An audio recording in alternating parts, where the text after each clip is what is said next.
Jasmine. I live in Barnet and I have done so for most of my life.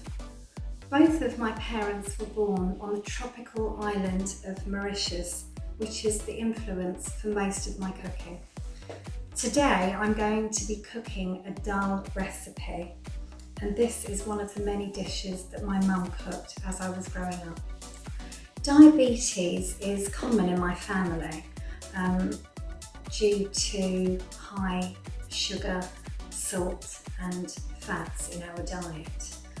This recipe, however, is very low on fat and using only fresh ingredients. So for this recipe, we are using chana dal, which has been soaked overnight. We're using vegetable oil instead of ghee, which is what some people may use to cook this dish with. We are going to be using brown rice instead of white rice, as this is a much healthier option. We're also going to be using fresh tomato, onion, ginger and garlic, and we're going to be using lemon and coriander to add to the flavours and thus use less salt. We're also going to be using some fresh green chilli, which is optional, a bay leaf, and these are fresh curry leaves which can be purchased from any Asian supermarket, either dry in a packet or fresh, but again these ingredients are optional. We're also going to be using some dry whole spices, cumin seeds and fennel seeds.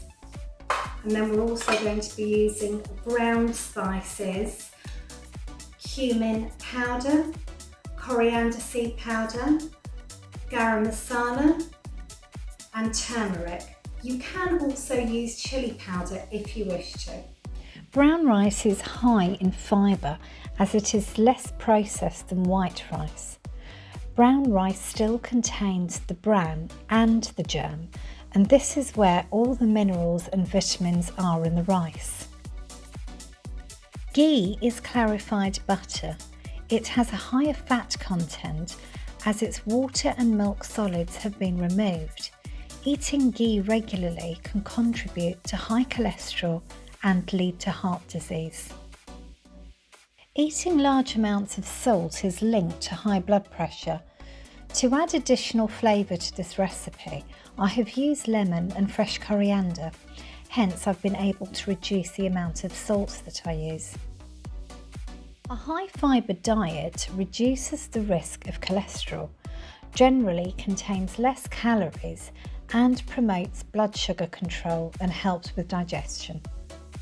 So now I am going to prepare the onions and the garlic, ginger and tomatoes. And for this recipe I'm going to be using 3 cloves of garlic.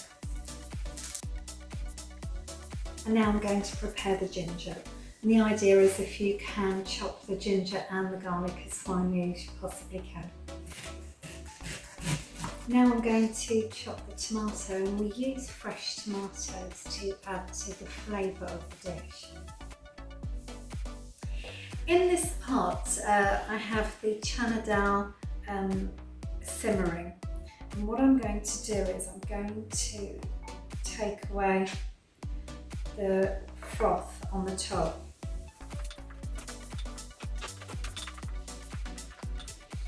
And now to the chana dal and the hot water, I'm going to add a teaspoon of turmeric. And we'll give that a stir, and then we'll leave it to continue to cook.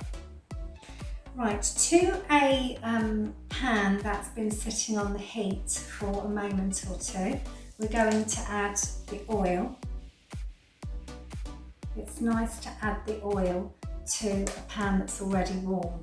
It makes the food glossy. And to this warm oil, we're now going to add the curry leaves, bay leaves, and there are 2 green chillies in this, which I have slit open sideways That way if you're serving this to children, they don't get small pieces of green chilli in their mouth.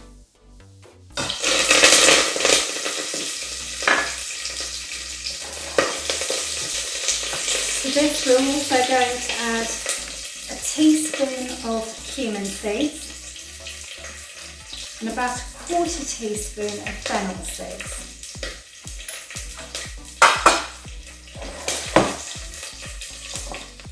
And now to this we're going to add the onions. And give this a good stir, and we're going to leave this to cook until the onions are golden. Now that the onions have been cooking for about 5 minutes and they have turned very translucent now, I'm going to add in the ginger and garlic. I'm going to allow this to cook for a minute or two. And now to this I'm going to add the dry spices. So I'm going to put in a teaspoon of cumin powder, a teaspoon of coriander seed powder, and a good half teaspoon of garam masala.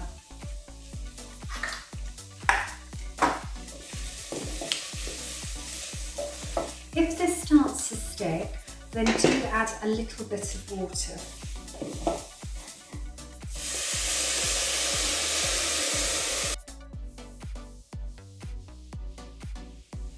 And now to this we're going to add the chopped tomatoes.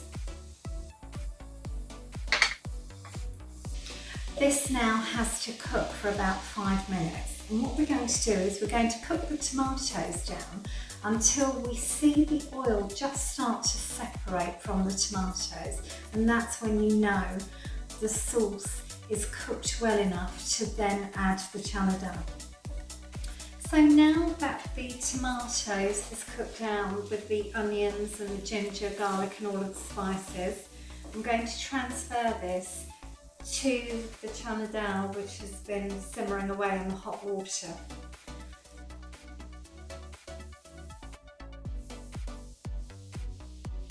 If you have a pressure cooker at home, you can cook the chana dal in a pressure cooker with the turmeric already mixed in with the chana dal.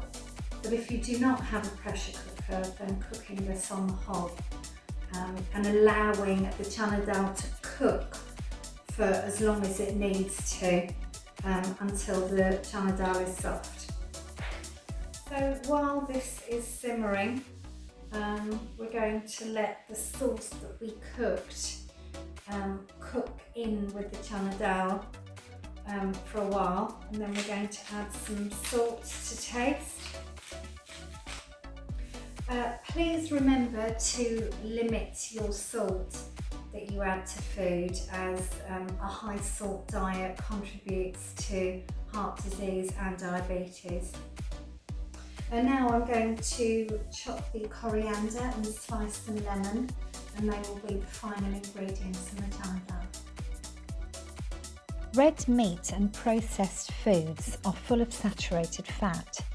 Dal is a great source of plant-based protein and a great alternative to using meat. Try and replace meat as much as possible with dal and legumes, otherwise known as lentils and pulses. And we're also going to add in some black pepper, and it's important to know also that when you're using the spice turmeric, to always use black pepper alongside it, as it brings out the properties from the turmeric, which, as we know now, is so very good for us. Having tasted the food, I'm going to add a little bit more of the dry spices, and this is something that you can do when the food is nearly ready. You can add some more spices to your taste. So I'm going to go in with another half teaspoon of cumin powder and coriander seed powder and another half teaspoon or a little bit less than that of garam masala. And the final ingredients are to add the chopped coriander and squeeze the lemon juice. This is my finished rice and dal dish. I've really enjoyed making it, and I really do hope that you enjoy trying the recipe.